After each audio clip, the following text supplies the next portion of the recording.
Mali appelle au départ de la MINUSMA, l'Occident affaibli. Nous nous interrogeons encore.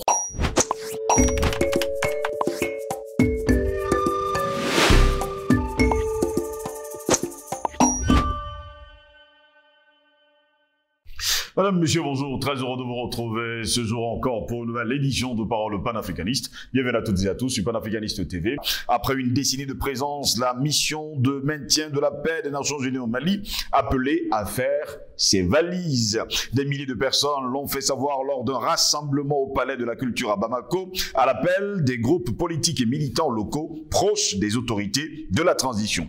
À bas la MINUSMA, MINUSMA dehors, libérer notre patrie, tels sont les slogans scandés par les manifestants. Selon eux, la mission onusienne n'est pas sans reproche. Cette force des Nations Unies est spécialisée dans la manipulation, la division, le manque de courtoisie et les graves accusations en matière de droits de l'homme. Ils sont venus pour 2 ans. Depuis combien de temps est-elle là, cette mission? Quand on vient avec l'intention de repartir, il faut faire un plan de retrait, explique d'ailleurs un homme politique de la coalition M5 RFP, mouvement du 5 juin, rassemblement des forces patriotiques. Alors qu'ils réaffirmaient leur attachement à la Russie, les manifestants ont menacé d'obtenir le départ de la MINUSMA au forceps en cas de résistance. La MINUSMA est présente au Mali depuis 2013. Elle comptait 12 237 militaires et 1598 gendarmes et policiers au 1er mars 2023. Mais l'insécurité règne toujours au Mali. Comment comprendre que plus de 15 000 soldats de la paix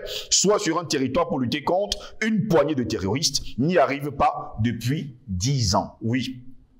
Si on n'aide pas le Mali à bouter hors le terrorisme, que fait encore la MINUSMA dans le pays? En tout cas, pour l'heure, nous nous interrogeons. Mali appelle au départ de la MINUSMA, l'Occident affaibli. Telle est notre grande interrogation. Et pour répondre à nos questions, nous sommes avec Charlie Kenyé. Il est géostratège, il nous vient de Yaoundé. Il est notre invité ce matin. Charlie Kenyé, bonjour, bienvenue à vous. Bonjour Steve Selengos, bonjour à nos techniciens par qui nous pouvons mettre de par le monde, bonjour à toutes ces personnes-là, ces milliers, ces millions, ces milliards d'êtres humains qui nous suivent à travers les différentes plateformes digitales. Et une fois de plus, c'est moi qui vous remercie de cet honneur que vous me faites en m'invitant à cette matinale de réflexion.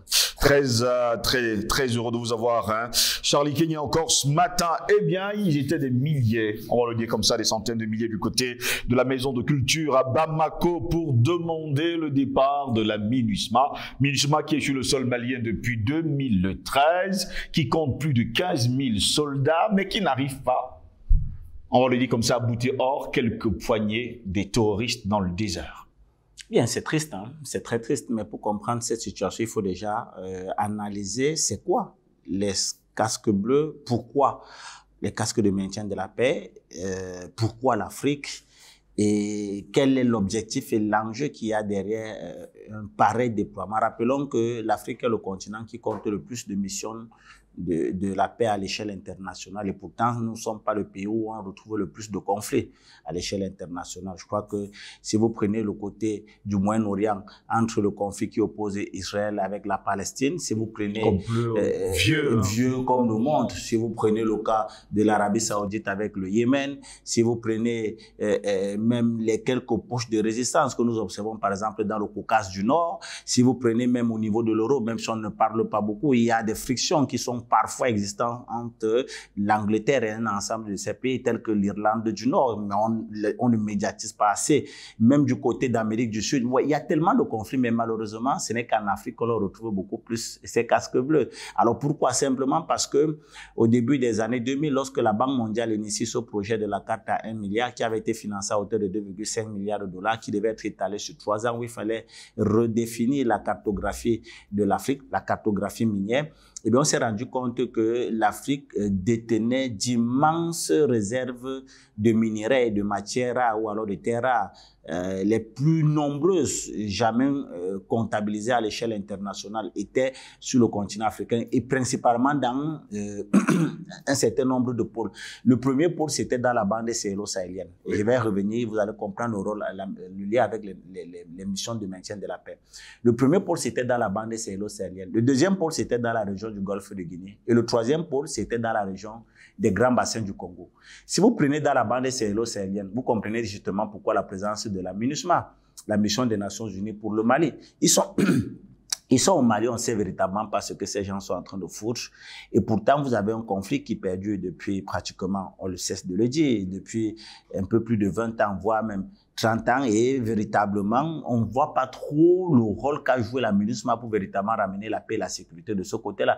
Surtout que même dans le cadre même des accords qui ont eu à être tissés dans ces pays-là. Je prends par exemple le cas des accords d'Alger. Rappelons que les accords d'Alger qui ont été signés en mai 2015 entre le gouvernement de Bamako et les rebelles, la coordination des mouvements de l'Azawad, les accords d'Alger même, les textes qui régissaient ces accords d'Alger, dont la MINUSMA était censée justement en tenir rigueur dans le cadre de son déploiement, n'a jamais été respecté. Et donc, quand vous quittez cette région, à savoir la bande sahélo-sahélienne, vous prenez la région du Golfe de Guinée.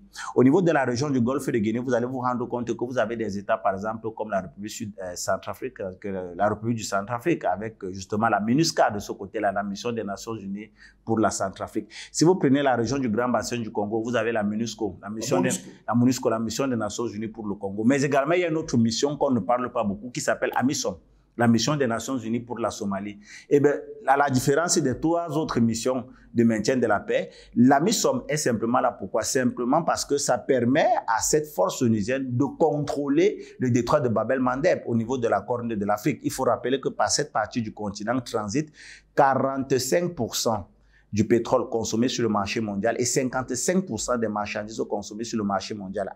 En termes de chiffres, c'est l'équivalent de quelques milliers de milliards de dollars. Et donc, c'est une région hautement stratégique pour les États-Unis. Donc, l'obligation justement de foutre le trouble avec ce que vous voyez. C'est pourquoi il ne faut pas détacher cette actualité également de la crise que nous vivons au Soudan.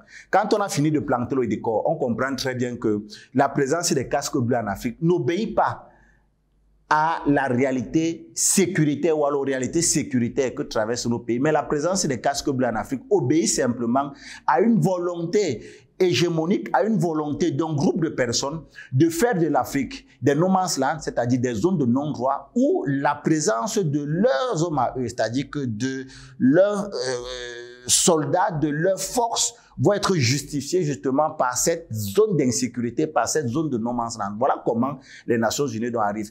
Prenez le cas, par exemple, de la MONUSCO, avant qu'on arrive au Mali, au Congo. Est-ce que vous savez que le Congo est ce rare pays où vous avez toute une division d'armée? Parce que la MONUSCO au Congo était pratiquement 22 000 hommes. C'est vrai qu'aujourd'hui, on a réduit à pratiquement, je crois, 17 000 hommes. Mais au départ, ils étaient 22 000 hommes, en près de 20 ans de présence. Même pas un territoire qui a été pacifié du côté du Congo.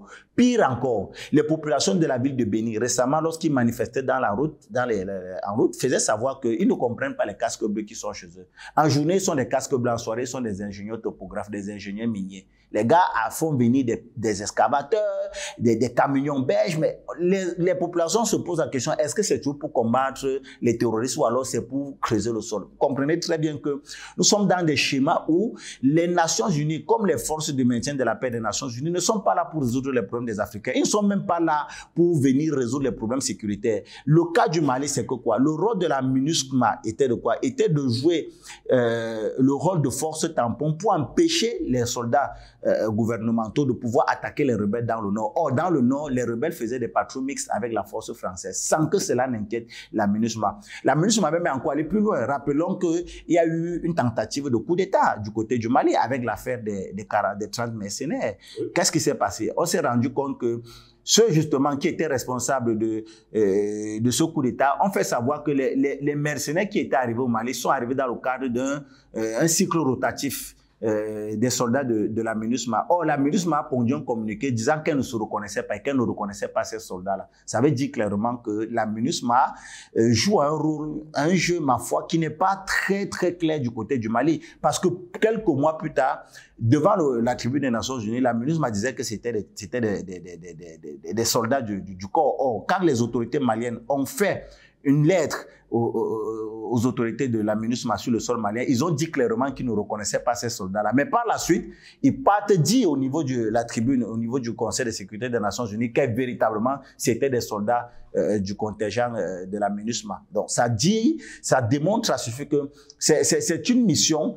Ces missions de maintien de la paix ne servent pas les intérêts des peuples africains, surtout que les problèmes pour lesquels on leur a fait venir sur le sol. Vous ne pouvez pas faire venir une force d'interposition dans un État qui est menacé par le terrorisme et dire aux soldats de cet État-là d'être observateurs. Parce que voilà un peu le problème. À chaque fois que les soldats veulent mener les opérations contre les rebelles, contre les terroristes sur leur sol, la MINUSMA vient jouer le rôle de force d'interposition. C'est visible au Congo, c'est visible également au Mali. Alors, est-ce que c'est donc ça le mandat de la MINUSMA ou que non? Et également, il faut savoir que derrière justement ces missions de paix, il y a également une réalité dont on ne parle pas beaucoup, la question du blanchiment d'argent et de la corruption. Allez voir les registres de soldes des soldats qui appartiennent à ces forces de maintien de la paix et allez interroger, faites une enquête dessus, vous allez entendre des choses.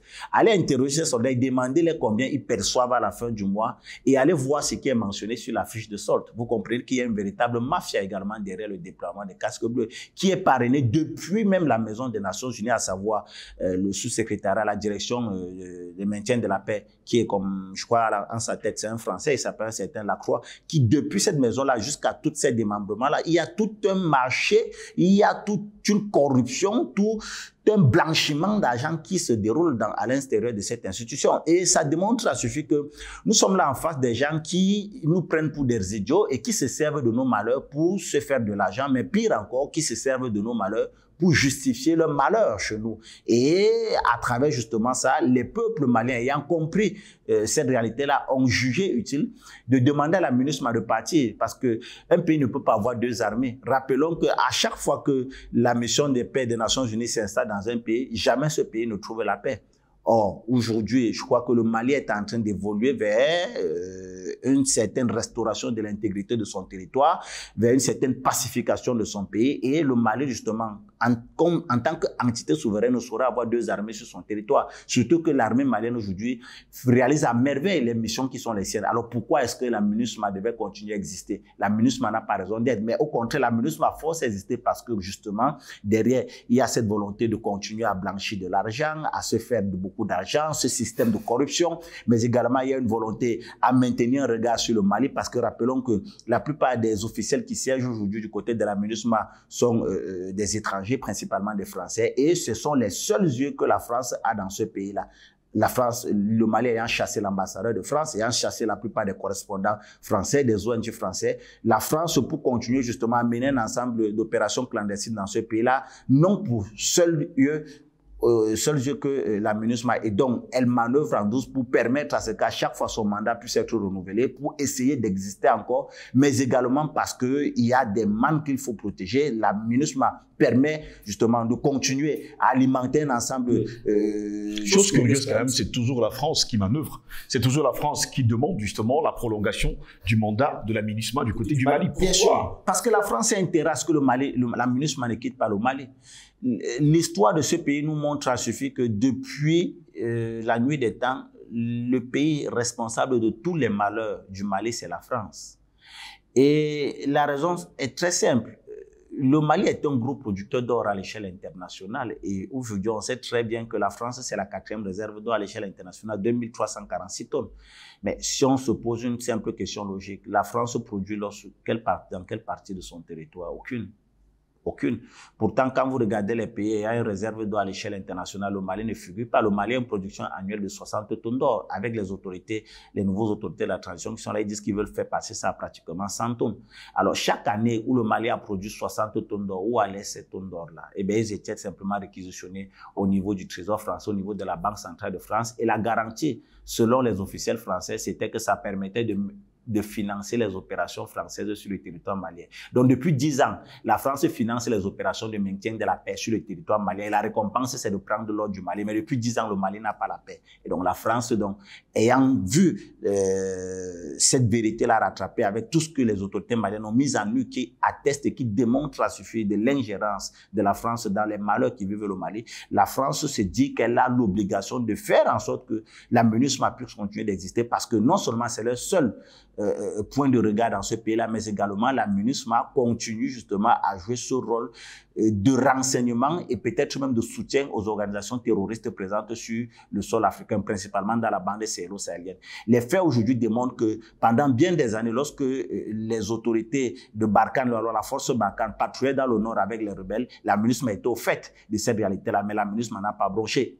Pourtant, c'est au mépris des accords d'Alger qui avaient été signés en 2015. La MINUSMA même, qui était censée en tant que force neutre faire respecter ces accords-là, n'a jamais contesté ce que la France faisait dans le Nord. Alors si vous ne contestez pas, si vous ne dites pas, moi, c'est que vous êtes complice. Donc, clairement, tout démontre aujourd'hui, tout aujourd'hui accable la MINUSMA du côté du Mali et montre à suffit que quand vous voyez même les officiels qui siègent à la MINUSMA, qui sont d'ordre français, et le discours même qui est porté par ceux-ci, vous comprenez très bien que la MINUSMA gagnerait à ce que le Mali reste dans cette instabilité-là parce que véritablement, cela ferait l'honneur à la France et peut-être également nous sommes dans un esprit de vengeance. Rappelons que la particularité de l'Occident, et le président Bandakani a l'habitude de le dire, c'est que ce sont des gens qui sont très revanchards. Ils ne supportent pas la défaite, ils ne supportent pas l'humiliation. Et le Mali les a humiliés. Et donc aujourd'hui, je crois que la MINUSMA aujourd'hui est le dernier rempart qui manœuvre justement pour donner cette claque-là ou alors pour ramener cet esprit ou pour exprimer cet esprit revanchard de la France vis-à-vis des autorités du peuple malien. 10 ans de présence de la MINUSMA sur le sol malien. Auquel bilan? Zéro. Zéro, au contraire, je crois que les rebelles étaient aux portes de Bamako. La France a dit clairement, et je crois que je le disais encore, un ancien chef d'état-major des armées françaises qui disait la France est au Mali pour tout faire sauf combattre le terrorisme. C'est la plus belle phrase qu'un général français nous a servi à l'échelle internationale. D'ailleurs, pour avoir dit ça, il a été remercié le lendemain. On l'a démis de ses fonctions de politique. C'est fort. Lorsqu'un chef d'état-major vous dit que nous sommes quelque part pour tout faire, sauf combattre le terrorisme. Pourtant, c'est la raison principale qui est évoquée par les officiels français. Quand un président français, quand un officiel français veut tenir un discours en ce qui concerne le Cameroun, en ce qui concerne le Togo, le Bénin, le Mali, le Burkina, tout ce qu'ils tiennent comme discours pour justifier leur présence militaire sur notre sol, c'est que c'est pour combattre le terrorisme. Mais un chef d'état-major des armées nous a dit à Mondo Vision qu'ils sont là pour tout faire, sauf combattre le terrorisme. Je vous laisse donc deviner ce qu'ils sont là pour faire. Ils sont là pour prendre nos matières premières. Je crois que vous avez vu les images en boucle qui ont circulé sur la toile où on voit comment les soldats français passer le temps à creuser dans le désert et pour prendre de l'or et bien d'autres choses. Donc, ils sont là pour faire ça. Ils sont là pour foutre le bordel, pour alimenter les terroristes. Aujourd'hui, on sait très bien que dans les îles Forgas, du côté du Mali, il y avait des largages des aéronefs français qui larguaient des vivres, des munitions et même du matériel de communication aux rebelles de ce côté-là. On a tellement d'éléments. Le Mali même dit, elle en a même plus, qu'elle est prête à fournir aux yeux du monde, mais on l'empêche de parler au niveau du Conseil de sécurité. Et quand vous avez tout ça mis ensemble, vous comprenez très bien que la France n'est que ce nain géopolitique qui continue d'exister par la parole et par les discours, par la propagande. Et justement, cette propagande mise à nu, on veut continuer à l'entretenir en justifiant aux yeux ou à l'échelle internationale que la France avait raison d'être là-bas. La preuve, la MINUSMA y est encore, comme s'il y avait un problème d'insécurité, alors qu'on sait très bien que du côté du Mali, les rebelles aujourd'hui sont cantonnés dans la ville de Kidal. Ils sont encerclés par les forces armées maliennes et leurs alliés, les Russes, qui ne font que leur demander à déposer les armes pour éviter un bain de sang. Ça démontre à ce fait que l'armée malienne n'a plus besoin justement de la MINUSMA sur son sol. Si la MINUSMA continue à rester sur le sol malien, ce serait un acte de guerre parce qu'un pays souverain n'a pas besoin de deux armées. Il n'y a qu'une seule armée et aujourd'hui, la seule armée du côté du Mali, à savoir les FAMA, les forces armées maliennes, font un travail magnifique et sont pratiquement en train de restaurer l'intégrité du territoire national. Quelle est la raison que peut donner la MINUSMA pour continuer à être présente sur ce sol-là? Il n'y en a aucun. La seule personne qui veut que la MINUSMA continue à exister du côté du Mali, c'est la France. Voilà pourquoi elle manœuvre autant que ce peut pour que cette force continue d'exister. Elle veut qu'on renouvelle encore le mandat de la MINUSMA, mais on a bien envie de dire pour quelle réalité? Est-ce que le terrorisme est encore présent ou encore grandissant du côté du Mali? Non. Est-ce que le Mali montre aujourd'hui les garanties de sécuriser et de pacifier son territoire? Oui. Alors, quel est l'intérêt de la MINUSMA à continuer à exister au Mali si ce n'est pour ses propres besoins, à savoir ces opérations de blanchiment d'argent, de corruption ou encore ces opérations qui consistent à entretenir, à soutenir, à financer et à renseigner les terroristes de nature à mettre en mal nos États pour permettre à ce qu'un certain nombre d'officiels occidentaux continuent de justifier leur présence sur notre sol comme quoi ils sont là pour défendre le terrorisme. On peut imaginer un jour que la MINUSMA quitte le sol malien? On n'a pas besoin d'imaginer, c'est une réalité. Qu'on le veuille ou pas, c'est ça la finalité. Le dernier combat aujourd'hui, pour que le Mali entre dans une phase prospective, à savoir les problèmes de politique intérieure, organiser des élections de nature à porter un homme au pouvoir, la relance économique, un meilleur être pour sa population, la revalorisation sociale, passe obligatoirement par un départ de la MINUSMA. Parce que je dis encore, la MINUSMA est une forme d'armée dans un territoire souverain. Ça ne peut se faire. Sinon, on serait encore en train de vivre après qu'on aura éliminé la dernière poche de rébellion à Kidal. Vous allez voir que d'autres poches vont naître. Et on va se poser la question, comment? Et elles vont naître de l'intérieur simplement parce que la MINUSMA aura infiltré un ensemble de cellules et bien d'autres choses. Dans nos États, il y a des cellules dormantes qui sont aux ordres des Occidentaux. Il faut qu'on le dise ainsi. Où à chaque moment, lorsque ceux-ci voient leurs intérêts menacés, ils réveillent dans ces cellules-là et on leur donne les moyens d'agir. Alors, quelle est la personne ou quelle est l'entité de l'intérieur qui va continuer à jouer ce sale rôle pour les puissances occidentaux? Ce sera justement la MINUSMA. Donc, une fois ce travail de pacification terminé, je crois qu'après la bataille de Kidal, le dernier talent, la dernière pierre d'édifice qu'il va falloir faire par les autorités maliennes pour justement consacrer l'autonomie et la souveraineté du Mali, c'est le départ de la MINUSMA.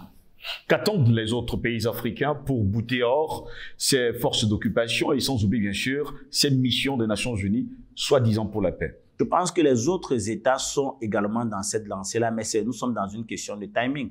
La République centrafricaine également, je crois qu'elle est dans cette lancée, à savoir dans les mois, peut-être les années à venir, mettre la MINUSMA hors d'état. Si, je crois que dans les jours, les semaines, les mois, voire les mois à venir, les BRICS sont appelés à exister là-bas. Les BRICS ne peuvent pas coexister avec la MINUSMA. C'est impossible, puisque les BRICS eux-mêmes sont en train de mettre sur pied leur part de force de maintien de la paix, qui n'a rien à voir, un peu comme une forme d'OTAN, qui n'a rien à voir avec la MINUSMA, parce que la MINUSMA, c'est l'OTAN forme légalisée.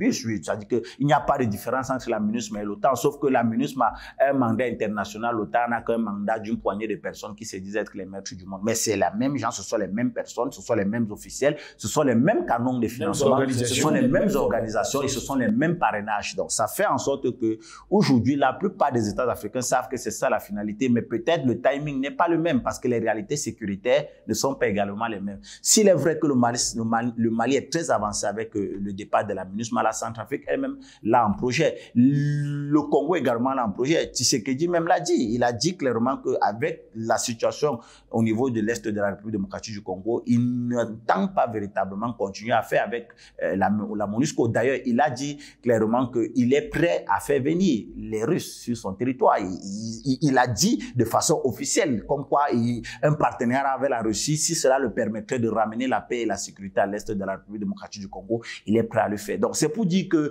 les États, les peuples africains savent que c'est vers là qu'il faut aller. Mais c'est une question de timing. Peut-être les réalités des pays ne sont pas les mêmes d'un point à un autre, mais la finalité, c'est ça. Merci, Charlie King, d'avoir été des nôtres. C'est moi qui vous remercie. Mesdames, Messieurs, plaisir de vous retrouver très prochainement pour une nouvelle édition de Parole panafricaniste. Nous vous souhaitons de passer une agréable journée. N'oubliez surtout pas de liker et de partager au plus grand nombre. Vous connaissez justement nos plateformes numériques, YouTube, Facebook, Instagram et sans oublier TikTok. Partagez au plus grand nombre, likez encore pour bouter hors la censure à qui nous faisons un clin d'œil. Bonne journée à toutes et à tous.